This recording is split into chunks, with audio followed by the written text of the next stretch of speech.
Welcome to Hot Women Wanted. We're three childhood best friends who have been through it all and talk about it all. Everything from hot flashes to hot takes to hot topics. So come join us.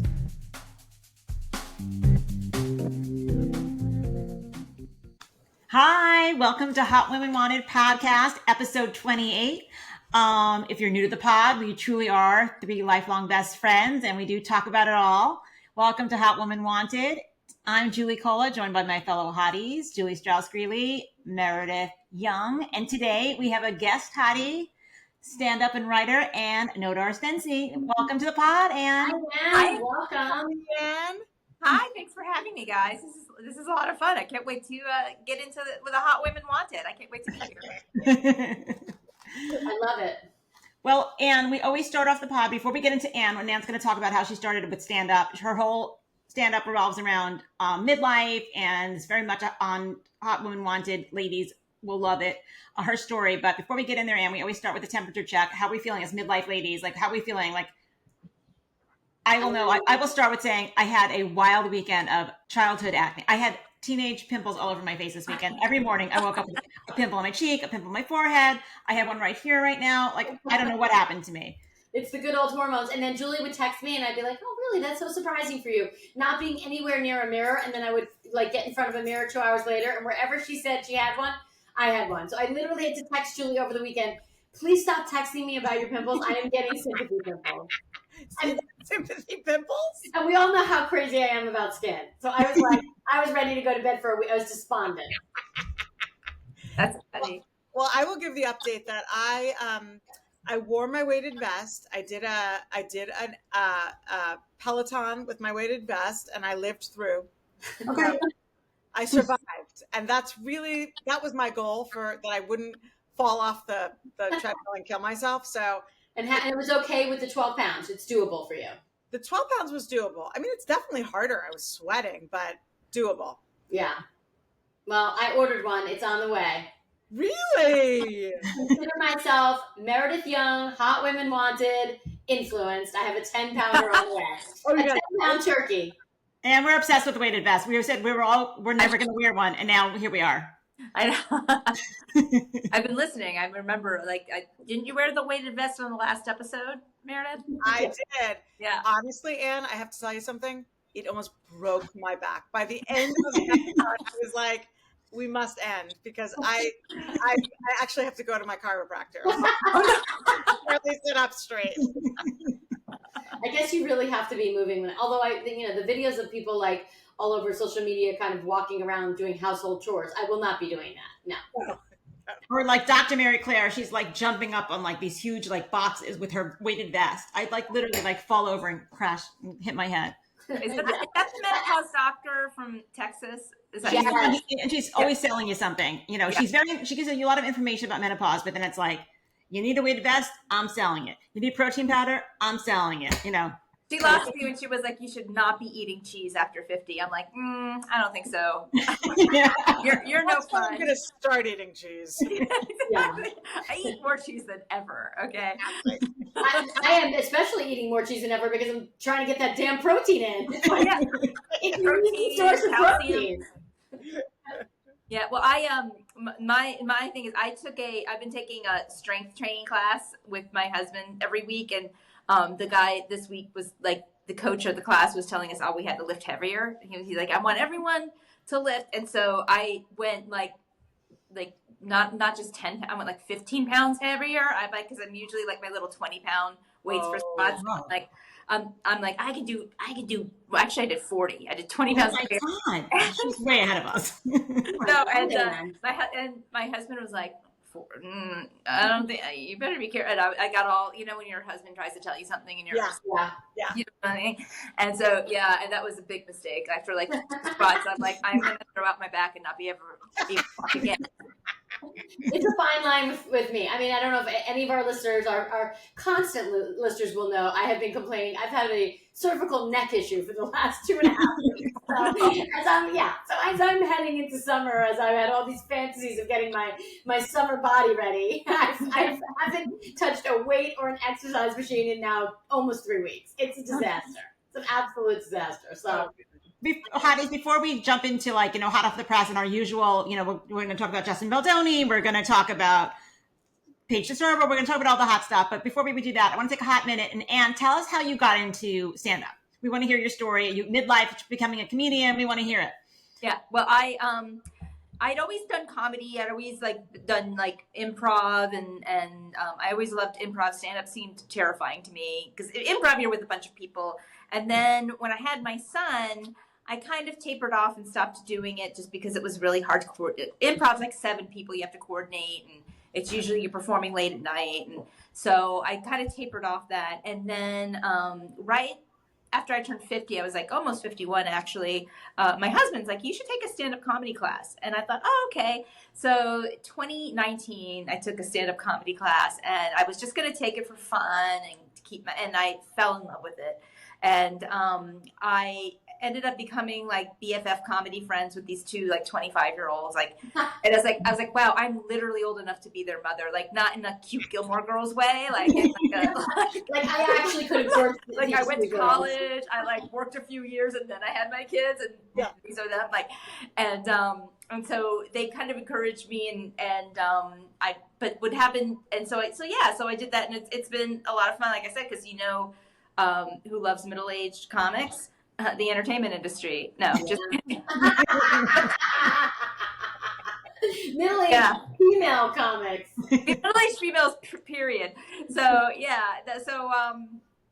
no, it's been, who does love, I do really well at gay shows. Like they love a salty broad, and gay men shows. I mean, lesbians are supportive no matter what, so they're wonderful too, but usually gay men. Gay men. We would like to get a strong gay men following, actually. We really thought that would be we thought that might be our pressure point. So far, no luck.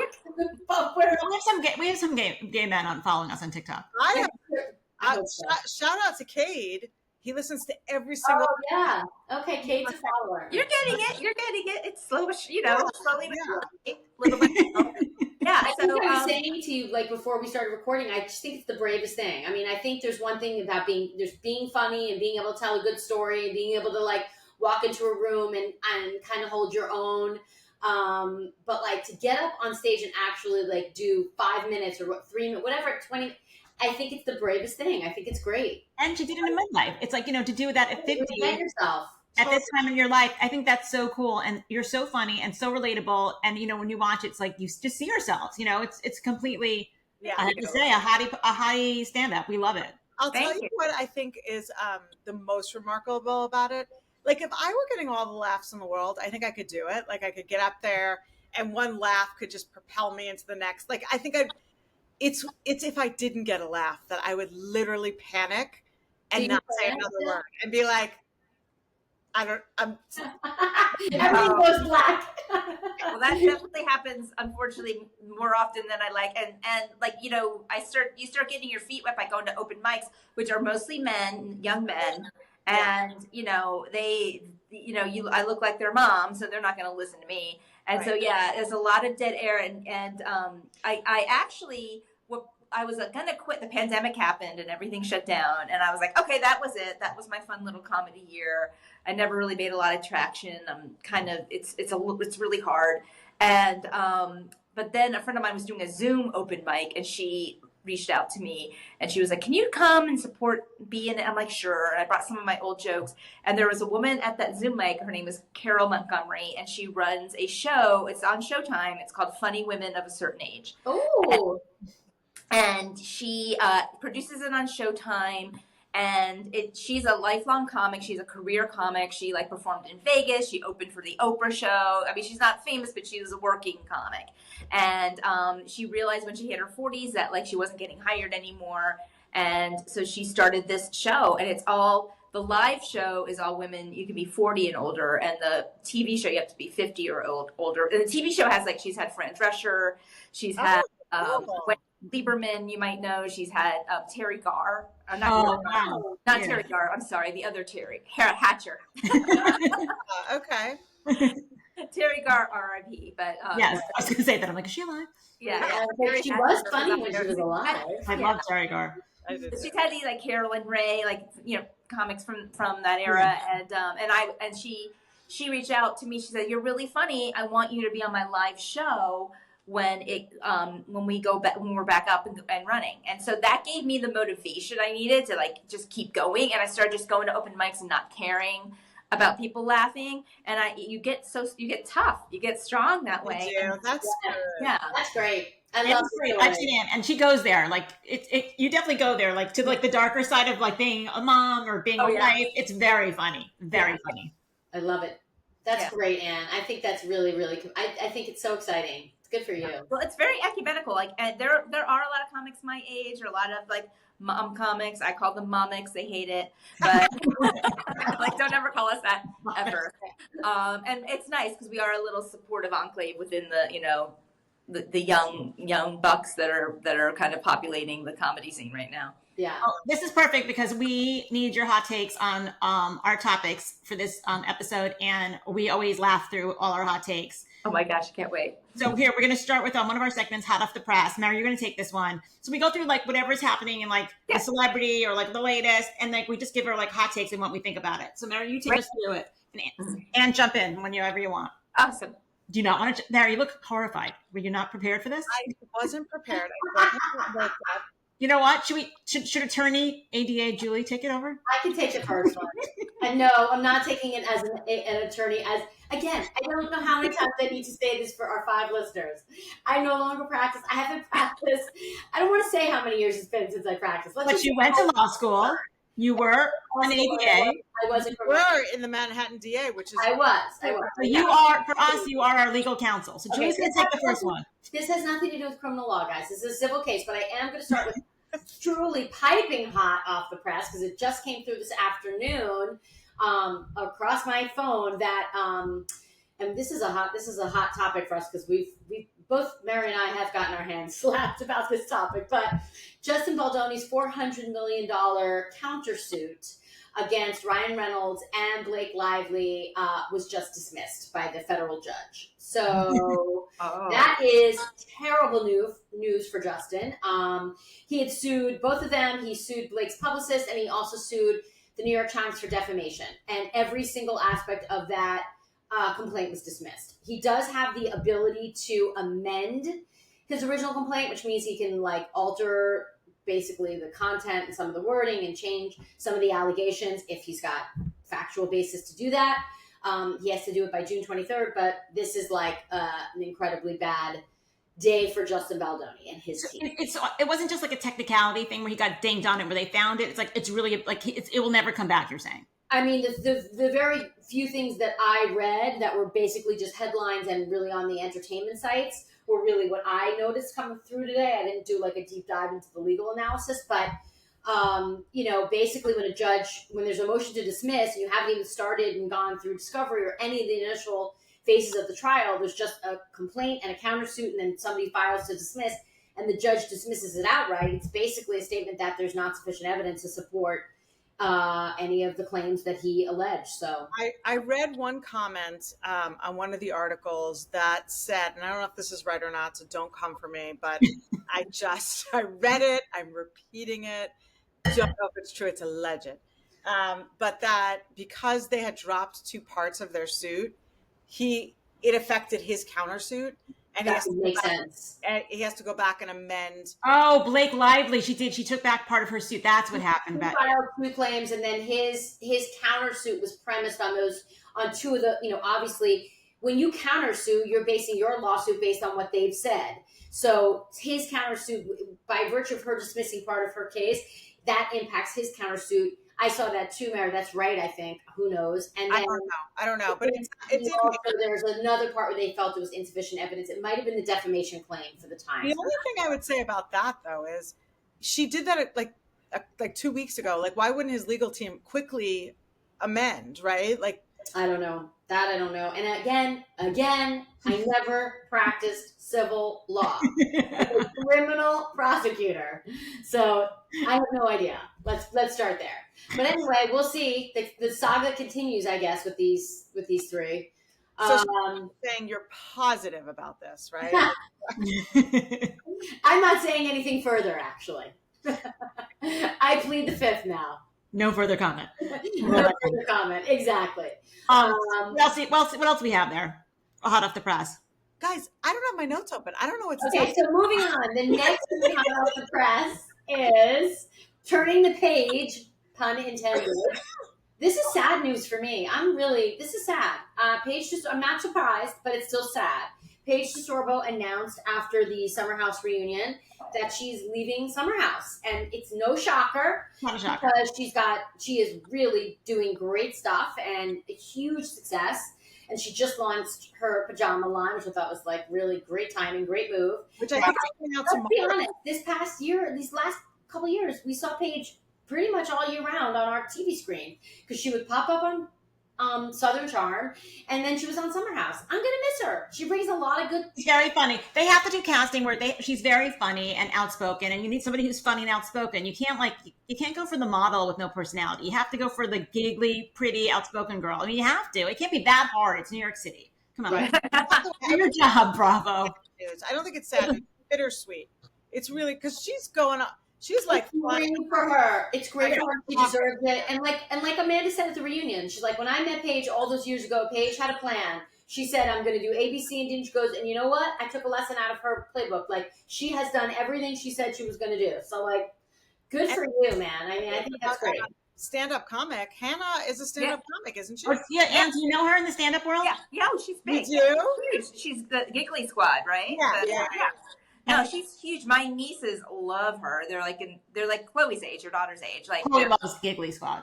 Yeah. And by the way, Hannah's mom, Miss Brenner, was the principal at 51. No way. Yes. I didn't know she grew up in Brooklyn. Yeah. And her mom was Chloe's principal at 51.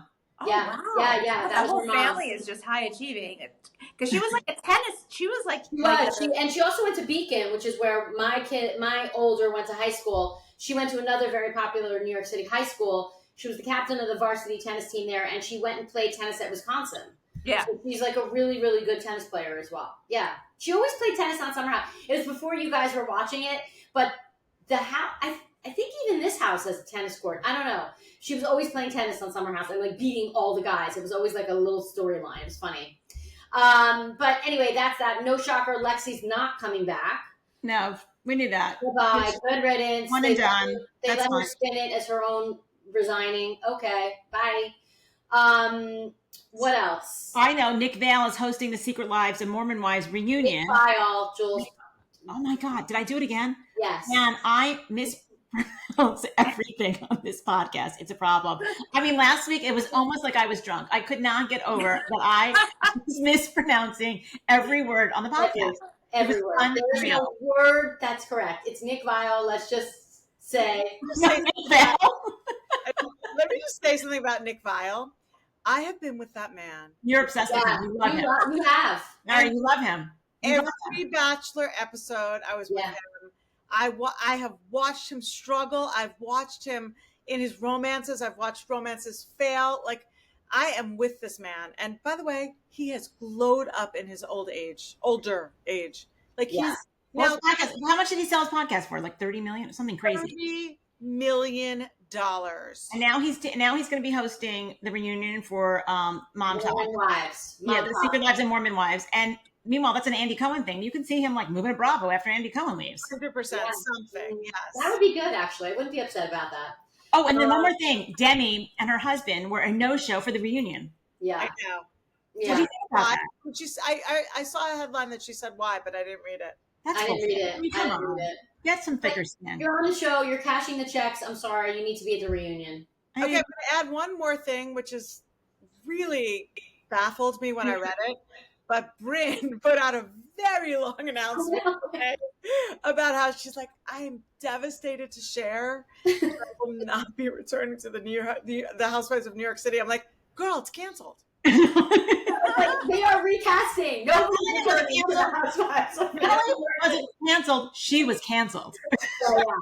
I'm like, you're not quitting. We quit you. You know what I think? I think her manager probably told her to do that to prove she has traction, so she'd get comments like, "Oh my God, we love you, we love you," and then he can like or she can make her Well, a better and deal she- or some kind of endorsement or something. Exactly, and Yeah. she has a podcast that's relatively young. Like she just started a podcast, so Yeah, Get into my podcasting world. yeah. So in that role, I'm like, I'm spinning it like this is Yeah. a choice. And again, I'd like to say, as much as we're making fun, Bryn, if you'd like to be on the podcast, we'd love to have you. We say that about everybody. It's like, Tom Girardi, if you'd like to phone in from prison, are you free next Monday at 5? Tom, we can do a remote podcast with you from behind bars. Please visit the Hi, list. Nick. I know I called you Nick Viall, but if I pronounce your last name right, will you come on the podcast? Nick, can we bartend at the reunion? It's like, honestly, it's so crazy. But then, kind of rounding out the Housewives world, which is where a lot of the news is this week. I guess I'm coming in as a Debbie Downer, but I also feel a little bit like wah wah about this one too. About Rachel Zoe joining Beverly Hills Housewives. I feel like they're really killing this show. Okay, here's my thing. I don't love Rachel Zoe joining the Beverly Hills Housewives. However, wouldn't it be funny if Brad Goretzky Brad Goretzky, and I don't know if you watched Beverly Hills. Do you know who Brad Goretzky is? Of course I do. Yeah. He does all the housewives. He dresses up and he does little clips from the show. And he used to work for Rachel Zoe. He was her assistant. Yes. He made a huge falling out. But so I want to know, is he going to do one with Rachel? That would be so great, Brad. You have to do it, please, Brad. Yeah. We would die. As Rachel Zoe would say, I died. I died. Even her announcement was annoying. Listen, I get it. Like, get that check. She's now divorced. Who knows what Roger with a D? He spells his name the weirdest way ever. I've never heard Roger spelled Rodger. But anyway, who knows what he did to this business that they had? I mean, I don't know. But I can appreciate that. And people do want her back on TV. Like, if you see any of her videos on any social media, there are always people like, Rachel, when are you going to be back on TV? I did watch the Rachel Zoe project. Like, I loved it back in the day. So I might watch to see. But the best part about the Rachel Zoe show was Brad and Taylor. Like, that was like... And also, I liked Rachel and her styling and all the, like, Academy Awards hustle bustle. Like, I liked that. But, like, I feel like they're really killing this show. Like, it is Beverly Hills. It's the same complaint that I have with New York. Like, you can't find, like, fantastic people to be on this show. Well, I think that's pretty A-list if you get Rachel Zoe. I mean, I do. Like, they're adding Teddy Mellencamp back. It's like, Teddy Mellencamp, may she live to be 105. I want her to be healthy. Yes, and literally, I want her to be healthy and happy. I do not want her back on my screen for Beverly Hills. I don't. No. Sorry. You know what? I actually don't know that I can watch Teddy. Yeah, she's back. And she's I want her to be healthy and well, and I don't think she's good TV at all. May she live to be 105. We wish her well. But I just want to say that. And Teddy, if you ever want to be on the podcast. Thank you, Anne. Thank you, Anne. We have asked Teddy to come every week. Teddy knows. Teddy has a standing invitation at this point. Before we move on to our big segment with couples therapy, I just want to put myself in the hot seat for 1 second. I have a confession to make. Look at you. I know what it's going to be. I was going to bring it up, but I'm glad you're doing it. It shows accountability and growth. No, I don't think I'm not doing what you think I'm doing. I'm not taking accountability. If it starts with Built Bar, you did it. No. It says, is Gia involved in it? Well, yes. Yes, I know what you're there is only one episode, but I watched it, and when I say I more than enjoyed Next Generation NYC, I'm hooked. I'm fully in, and I swore I would never watch the show. I'm like, that looks awful. I'm not watching it. I'm not watching G's. I quote when I said I think I'm going to watch that. You're like, I said you're on your own. I said you're on your own. You're on your own. It's I have fabulous. a confession to make as well.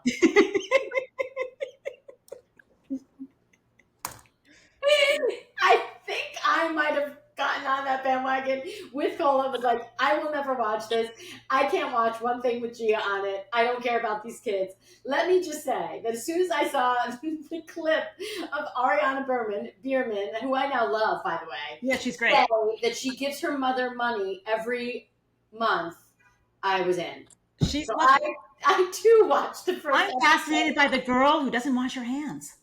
Disgusting. It's disgusting. You guys, you both dismissed me, and I then putting myself in the hot seat. That's it. Let's move on. But that's it. It's a great show. I'll be watching every second of it. Right. Couldn't have loved it more. Let's talk about a show that, Anne, I think you do watch, right? Because I know some of this, not everybody loves reality TV as much as you do. Well, when it's Orna, you gotta love it. Orna. Orna. I'm obsessed with her. And by the way, I think she lives in Park Slope. She lives in Brooklyn. I don't know if it's Park Slope. She lives in Brooklyn. She has a daughter who's probably like in high school now too. Oh wow. Yeah. Yeah. All right. Although kick us off. Kick us off. Couples Therapy season 4, Anne. Kick us off. We have the names. Okay, so is this the first this is the first polycule, right, that they've ever had. So that's Is that what they're called? Is that what that's called? Or not, well, throuple. Except they're not a real throuple because the women aren't together sexually. Yeah. Oh. So you called it a different name. So you called it a different name. What was the name? Because they're not a throuple. I think you're right, Anne. Yeah.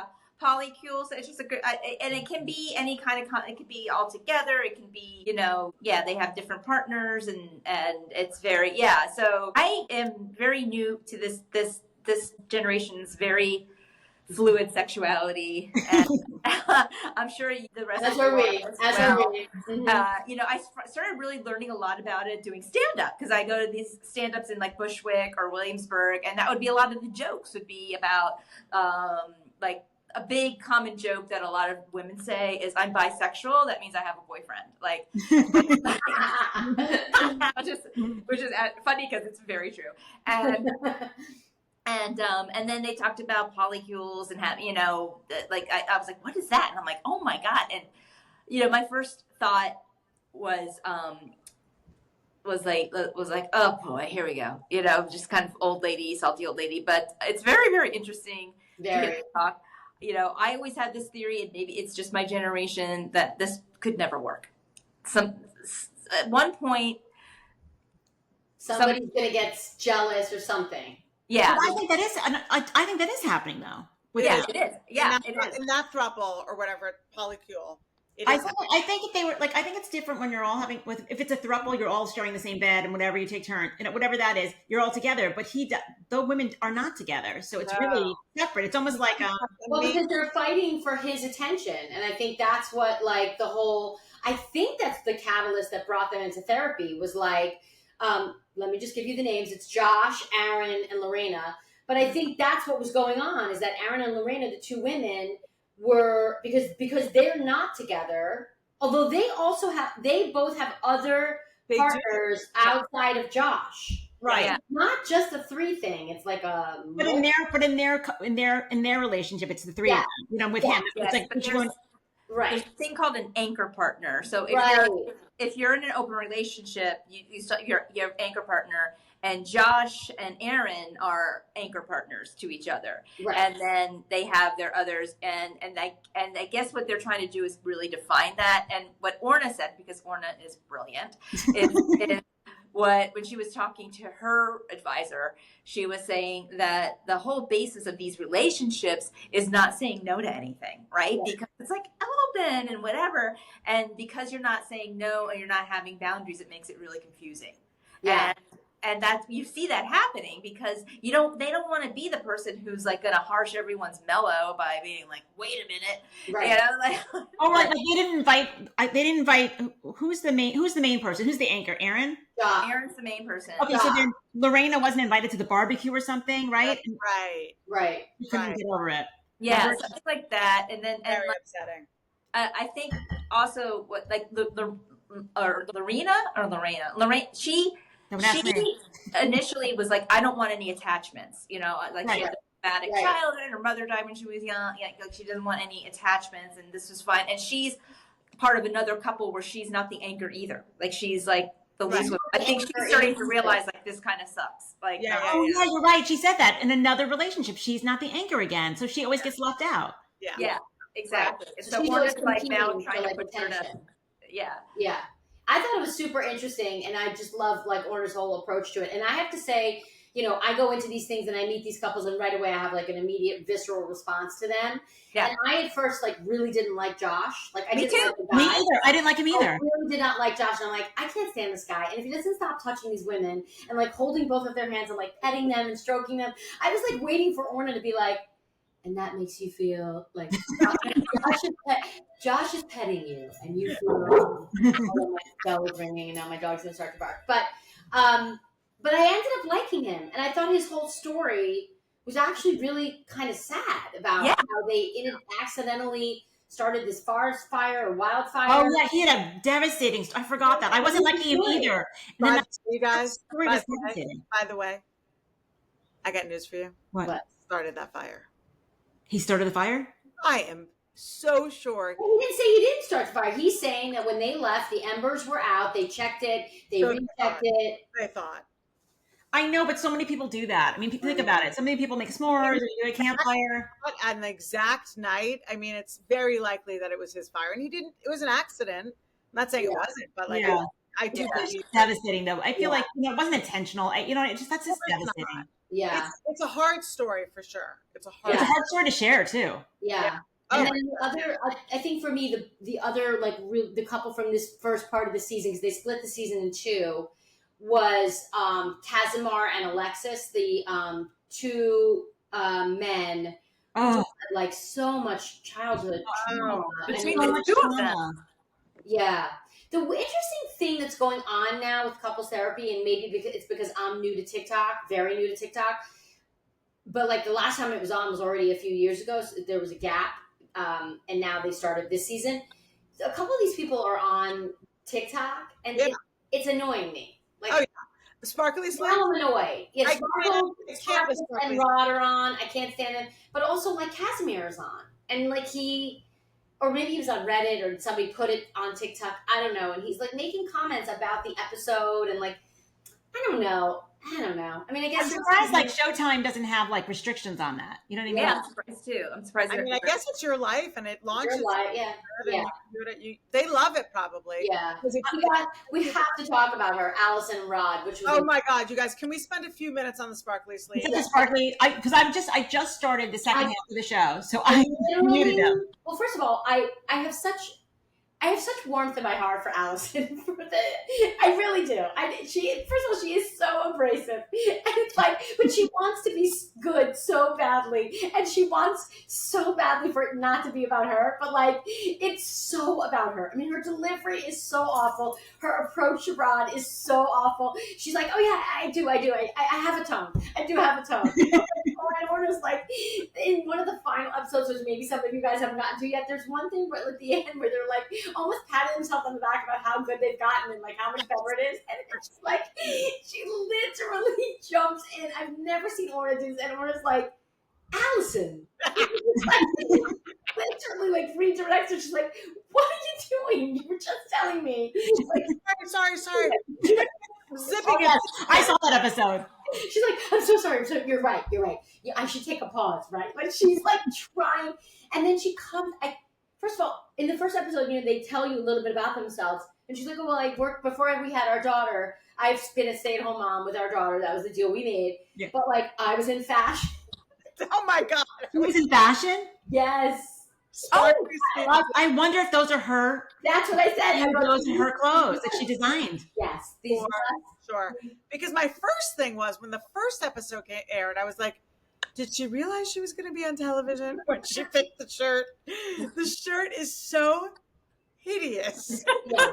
And then you're looking at Orna, and I'm like, is that from the row? Like the quiet luxury on Orna every episode. Although what's Orna doing with her hair this season? I know, and there's like a weird things going on with her hair.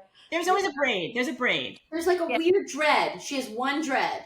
Yeah, she's usually a lot more put together. I find like she's going through some kind of boho phase. I agree. Now. Yeah. I'm there for her. Go through your phases, girl. But I don't know. I kind of miss her more like polished. Like yeah. That's totally. I find she kind of pulls it together when she goes to like her peer group, or when she goes to her therapist. I think she's got, like she said, she has some kind of connection with Casimir, right? I feel like he's influencing her in some way. I feel like she's trying to be cool for the cool kids, like a little bit. Like That's true. Yeah. She's like, I went to the baths too. What did they No, they're like, oh, well, we go to this gay bar. It's called like the Earl or something. She's like, I know the Earl. Everybody knows the Earl. Like, she's like, I think you guys need to stay longer. She's like, I really extended them. Must be you. Yeah. And you go off. But I mean, Allison, I have such a spot for Allison in my heart. I really do. Like, she can't be saved. Yeah, because she can't be saved. This tone, she will never lose this tone. And it's like, he's a quiet... It's her personality.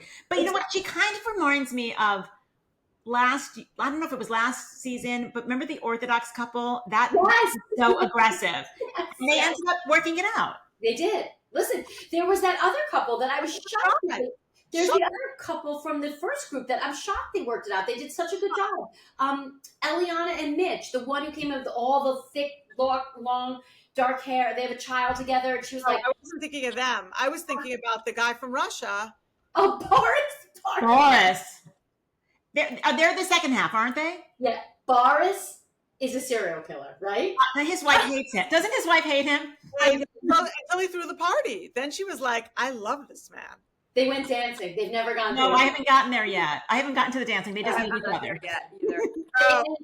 Suffice it to say, they somehow, Boris and Jessica, end on a positive note to the point where, like, Orna goes back to her group and they're like, dumbfounded. Like, well, Boris and Jessica fired me. They left therapy. And so Juli, you're ruining it for me. I didn't get to that part. Well, we're talking about it. Like, you gotta be kidding me. Why is it on the script? Oh, wait, help me out. Who does she look exactly like? She looks like an actress. Jessica Jamie Lee Curtis? Boris's wife. Jamie Lee Curtis? No. It's like somebody else. I can't think of it. She looks like a famous actress, but I can't think who it is. Well, maybe it's the short blonde hair. But she's quite striking looking. Yeah, she looks like somebody, but I can't figure it out who it is. I find her scary looking a little bit. A little bit. I agree. Very harsh features. But also, like, the comment, again, this is the TikTok universe. Like, this is my yin yang with TikTok, my push pull. But, like, the Boris universe, on TikTok, they're like, poor Boris. He had to move back to New York and have a house and a yard and a pool. Like, what is this guy in therapy about? Like, and she's killing herself to pay all the bills. He's staying home. Like, what is this man in therapy? I mean, talk about, like, and I feel like you could do 10 minutes on Boris. Like, what are we talking about? What is his trauma? What is it? Exactly.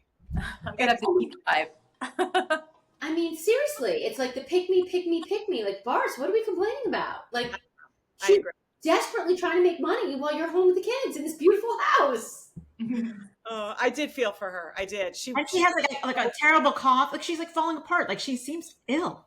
She was ill from him. She was like, the marriage is making me ill. Well, that made me nervous because she was like, I've had a cough for a year. I've dropped a lot of weight. I'm like, why are we telling Orna this? Like, have you gone? She's not a medical. She's yeah. She is a medical, but she's a psychiatrist. She is an MD. But, like, honestly, I'm like, have you gone to your general practitioner? Wait, she's not a psychiatrist. No, I don't think so. She's a psychotherapist. Okay. We need to fact check me. But I'm pretty positive. That we need to talk about in that group? Who else? Well, we talked about Sparkles, who we love. Boris and Jessica.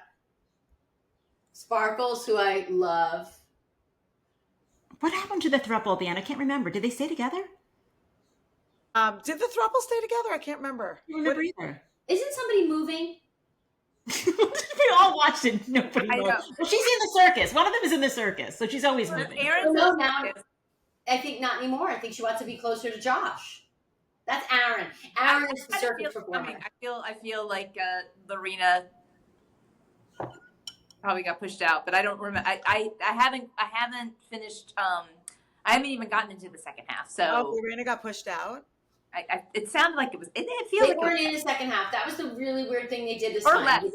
They did 4 couples for like season 4 part A, and then they did 4 new couples for season 4 part B. Yeah. I felt like the whatever. How do you pronounce it? Ayahuasca. I felt they were. Oh, the ayahuasca. Yeah. I mean, I felt worse for her. I felt like she had more trauma. I'm like, that's your trauma? He was like hiding it for weeks and weeks and weeks. He's like, I don't know if I can talk about it. I can't talk. And Orna's going to her group like, well, he really can't say what it is. It's so traumatic. He can't even touch it. We're dancing around and we're talking about it. And then then in the moment, he's like, I don't think I can say it. He's like, do you want to say it? He makes his wife say what it is.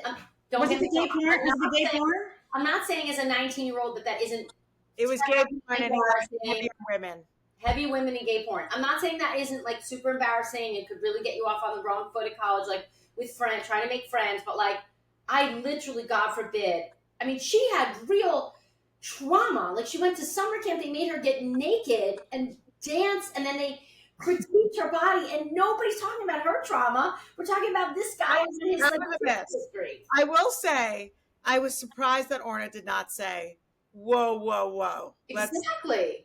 I think she kind of missed that. I do think. Yeah, you're right. That's a miss. That's I don't know how it was edited or not, but like I was very surprised that Orna wasn't like, hold on, please. Say more. My family can't stand it. I've spent the entire week going, say more. Well, there's a comedian, and you might know, there's this comedian, and his name is, I wrote it down, Miguel Luciano, and he does all these impressions, and he does an Orna that is hysterical. Oh, really? Hilarious. Yeah. Oh my God, I have to look him up. I've never heard it. Oh, it's it is so funny. I'm going to send it to you after this. And he has her like whole posture down, how she like folds over on herself, and she's like looking. The eyebrows. You guys, when my oldest child was in high school, they were in therapy, and so the therapist called me and Dan in, and we go in and we're like, but this and but that, and she's like, shh. I'm going to give you a list of responses that you're allowed to say. We were like, okay. And one of them was this, truly. And this is the one we employed all the time. We were like, one of the responses was this, And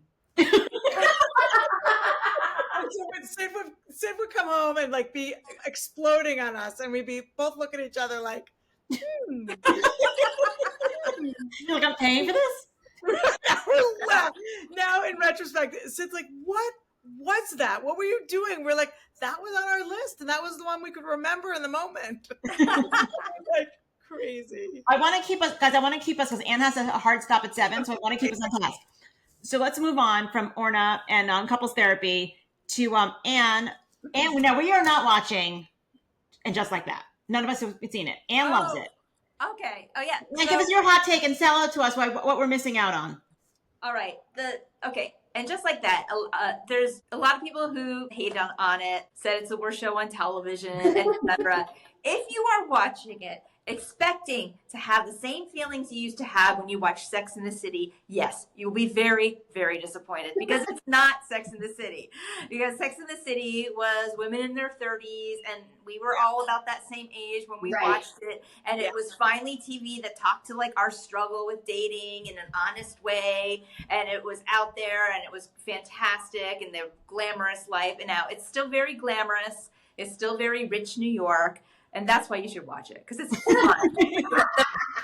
The fashions are insane. There's this one character, her name's, I think, Lisa Wexley. She's like, she's a Nicole Parker is the actress. She's like black Nicole Ari Parker. Yes, beautiful. She's gorgeous, yeah. And then her husband is the guy who played George Washington in Hamilton in the original cast. Oh, I love him, and he's so handsome too. Yeah, and so they're like this very successful, wealthy black couple, and they're friends with Charlotte because their kids go to the same like bougie private school on the Upper East Side. And so they do try, like, I think the first season they try to cram like every kind of hot topic into the first season, and it was a little like trying too hard and too much.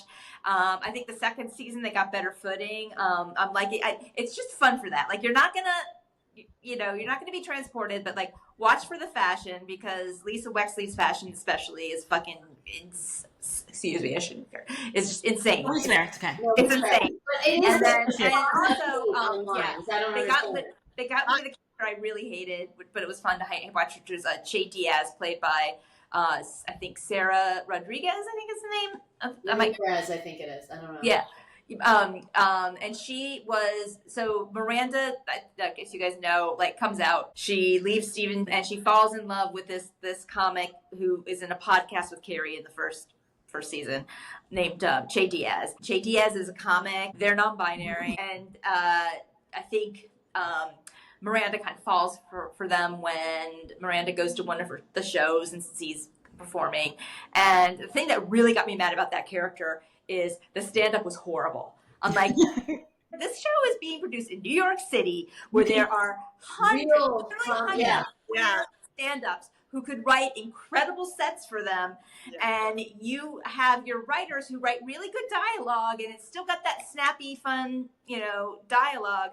But the stand-up was just horrific. But anyway, that is terrible. That is terrible. You're right. Like, there's no excuse not to have like a stand-up on the set, like fixing it. Yeah, or they had the wrong one. I don't know. It was so corny. It was so bad. There was no excuse for that. I can name 10 comics off the top of my head that aren't even that is true. That's a weird production choice. Yeah. Yeah. So anyway, that was the only thing my complaint. But Che is gone now, and so but it's just fun. It's really fun. Miranda looks fabulous. They're putting her. They said they all look pretty good. I don't know. I heard them interviewed on Andy Cohen the other day, and they were saying the same thing, which is like, don't expect Sex in the City. It's not Sex in the City. It's different. We're at a different stage in our life, and they were saying no. And I think they're getting their footing this season. I think they're really getting their footing where they're talking about issue. There's one character who kind of confuses me, Seema. She's supposed to be the replacement, I think, for Samantha in a way. They don't really know what she's confusing to me because she's this, mid-50s, beautiful, successful. They meet because she's Carrie's real estate agent. So and she's like, high-end selling, brownstones on Gramercy, like totally rich. I did hear the loft is amazing. Oh yeah. She Who's buys a brownstone on Gramercy Park. Carrie. Yeah. Oh, Carrie. It's insane. It'll blow your mind. So it's like aspirational. So the same thing that you like about that, to bring it full circle, is the same stuff we like about the Housewives. It's supposed to be aspirational and like, they have a lot of money and they like do these crazy things. They go on these crazy trips and nothing feels real. Well, I will say, I don't aspire to be like the Housewives. I don't aspire to be any of the Housewives, but it's a thing with Carrie and her wardrobe and the clothes, Yeah. Well, that's always been like a big point of it. Yeah, it is. All right, guys. All right, so keeping on task, we're gonna give Anne our closing. We always close with our closing hot take, and we're gonna give it to Anne to close out. Anne, take it away with your closing hot take. Okay, so my hot take is that so I do, I'm a beginning kind of early stage stand-up, so I do sit up in front of a lot of young people all the time, and I never feel old until like sometimes I told this joke that I thought was so funny, and it was basically that I can't walk into a Chico's without some talent scout coming up to me, like trying to sign me, and he's always like, "I'm gonna make you the next Ruth Buzzy." Like, nobody knew who Ruth Buzzy was. Did anybody know what Chico's was either? No, they knew. Someone says, I think my mom saw to Chico's because it was a feedback, and then I'm like, nobody knew who Ruth Buzzy was, and then I changed it to, I'm going to make you the next Dame Judi Dench, and they didn't know who she was. That they should know. Yeah. Well, I guess if you're not Shame on them. Shame on them. Shame on that Generation Z. I know. So that's my hot menopausal.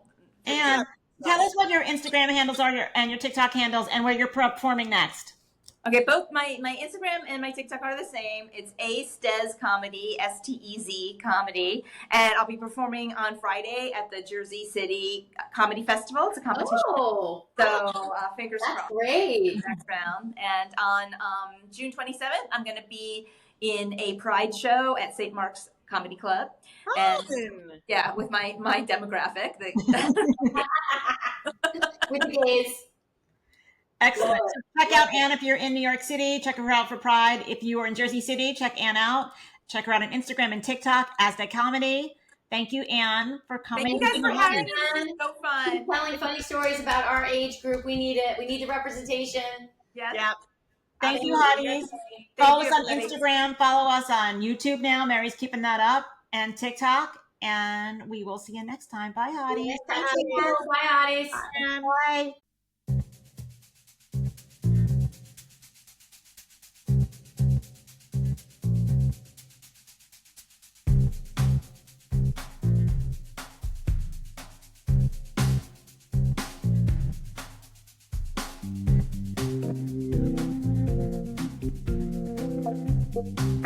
Bye.